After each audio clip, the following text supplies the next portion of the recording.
Mr. Speaker, sir, it is important to bear in mind that the aim of this bill is relatively narrow and coheres with the current policy underpinning the relevant articles in the Constitution. In the main, it serves to update the disqualification criteria concerning criminal convictions for membership for Parliament as set out in Article 45 of the Constitution. In this regard, what is proposed, as mentioned by the Honourable Minister, is to revise the fine quantum from not less than 2,000 to not less than 10,000. As a consequence, it is proposed that the disqualification criteria for a member of a Council of Presidential Advisors and Presidential Council of Monetary Rights, as well as a candidate standing for elections as a president, be similarly updated. As stated by the Elections Department in its press release, the proposed revision is to account for inflation over the years. The Honourable Minister said 2000 in the year of independence is about $8,000 now, and ensure that the quantum is commensurate with fines meted out for offences that are relevant to the integrity of the person. In light of this background, unless an honourable member wishes to advocate a change in the current policy, which has been in place since independence, the proposed light touch amendment to the Constitution should not raise controversy. It may be useful to appreciate the underpinning of this policy.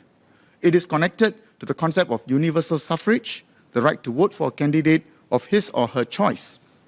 John Stuart Mill, a well-known English philosopher, stated as follows in his 1861 essay, Representative Government: "There ought to be no pariahs in a full-grown and civilized nation, no persons disqualified except through their own default."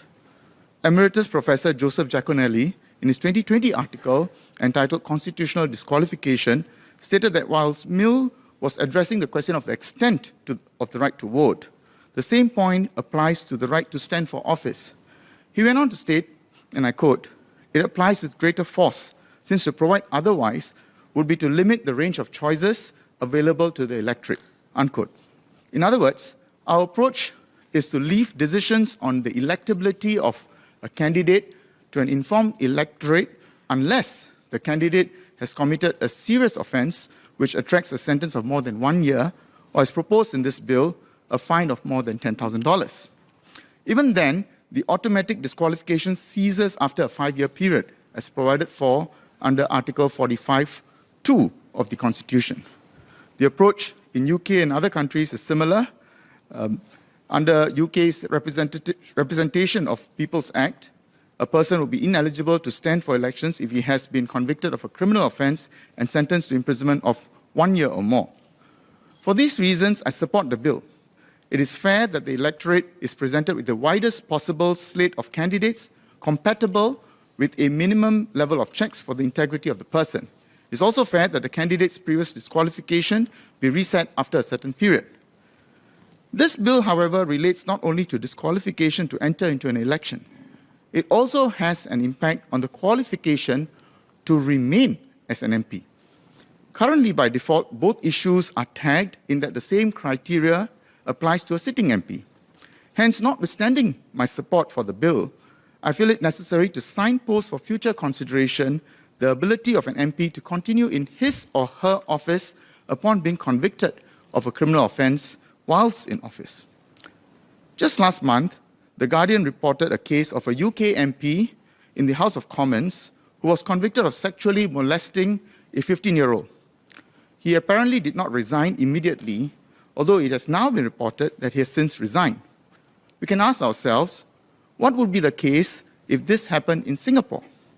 I dare say a good number of Singaporeans outside this House would assume that the MP would automatically be disqualified from holding office, as his conduct would have brought disrepute to the House, and quite frankly, our country too. That is not necessarily the case, however, if we were to look at the current provisions. As I mentioned earlier, the disqualification criteria for a candidate is the same as the disqualification criteria of an MP. This is provided for under Article 46 of the Constitution. Hence, whether or not a sitting MP convicted of a crime will automatically be disqualified would depend on not just his conviction, but his sentence. If the sentence of imprisonment is less than 1 year, then he's not automatically disqualified. I did an informal survey of sentences imposed by the courts in cases reported by the Straits Times between March and April this year. I noted the following cases. A Singaporean male was convicted and sentenced to 1 week jail for possession of obscene videos, including child sexual abuse material. Another Singaporean male who molested a female teenager by touching her soles and toes was sentenced to 2 weeks and 5 days jail. In another case, a Singaporean male was convicted after pleading guilty to 5 counts of forgery for the purpose of cheating, involving $9.7 million. He was sentenced to 9 months jail. If an MP were to have committed any one of these offences, he would not be automatically disqualified. Of course, his tenure ceases automatically if he resigns from his party, or if he loses his whip, which is the parliamentary parlance for being expelled from his political party. This latter ground does not affect independent MPs, though. There's a connected aspect to this issue which I seek to highlight. For professionals such as doctors, lawyers, engineers, they will not be allowed to practice, so long as they are convicted of offences that involve moral turpitude, irrespective of the sentences. Civil servants and uniformed officers convicted of crimes may be dismissed, reduced in rank, or otherwise punished too. It may be helpful for us as a heuristic to think of this as 2 keys. The first, a qualification to enter into the profession, and the second, a qualification to remain. The question that arises for consideration is, what should be the corresponding standard of conduct dealing with criminal convictions imposed on Singaporean politicians? That is, what should be the strength of the second key for MPs? To me, this is a no-brainer. Whenever we MPs enter Parliament, we receive salutes from the uniformed officers on duty. This is meant to be a mark of respect for us as elected representatives of our country. Isn't it anomalous that a saluting officer is held to a higher standard as compared to us? This does not make sense. Therefore, we might want to consider if we want to impose similar requirements on sitting MPs. While this may be a simple enough task for this House to consider these issues, to implement a policy solution would require bipartisan support from both sides of the aisle. Without bipartisan support, there will be a serious potential for misinterpretation of the purpose behind the imposition of high standards for Singaporean politicians. What should be avoided at all costs is a perception that the bill is an attempt on the part of one political party trying to constrain the public's right to vote for a candidate of their choice. Also, both sides of the House will need to come to a consensus on how we should deal with politicians who may be convicted for acts of civil disobedience or conscience, which is markedly different from criminal behavior.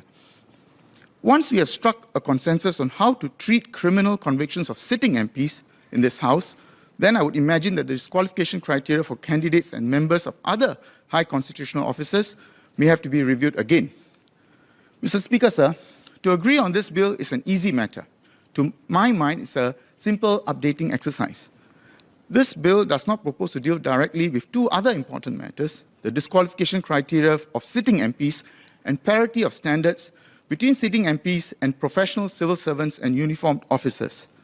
This second key, in my respectful view, appears to be weaker for MPs. These are important matters, but we can debate on this in good time, given that any constitutional amendment here should require strong bipartisan support.